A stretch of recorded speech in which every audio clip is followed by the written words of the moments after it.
Fighting rages in eastern Ukraine in one of the bloodiest battles since the start of the war as Russia sends in mercenary forces. Some of the bloodiest battles since the start of the war in Ukraine are taking place around a town called Soledar in the east of the country. Russia is fighting hard to take it. Its importance is both symbolic and strategic.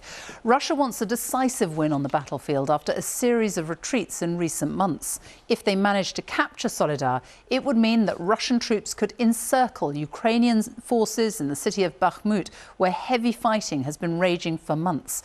Russia has been sending large numbers of the so-called Wagner group mercenaries to the front line near Soledar, tens of thousands of fighters, among them convicts who've been sent to capture the town.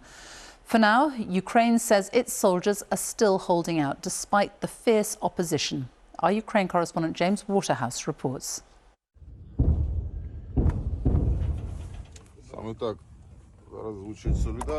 The situation in Soledar depends on who you ask.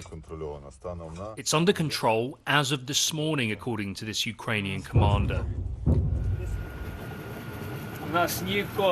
They will never break us, says his injured comrade. We are winning.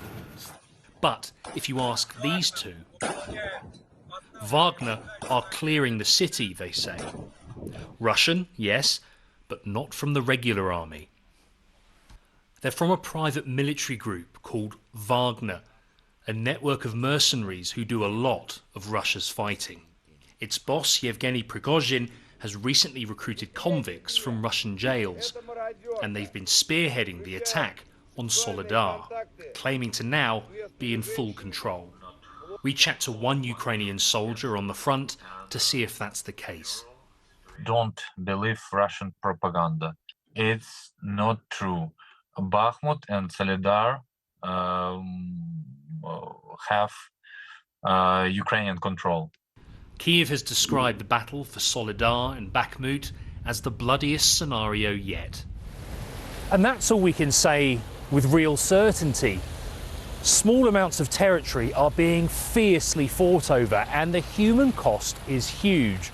But the Kremlin is less keen to acknowledge that, instead accusing Ukraine of exaggerating the situation to secure more military support, which is continuing to arrive. On a visit to western Ukraine, Poland's President Duda is the latest to announce the supply of tanks. Volodymyr Zelensky wants more to follow suit.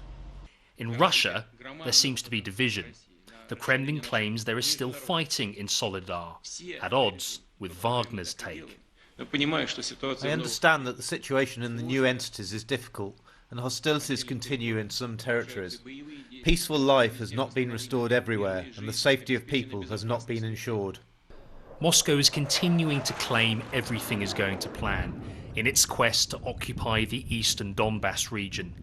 You wonder what will be left, whether it succeeds or not. James Waterhouse, BBC News, Kyiv.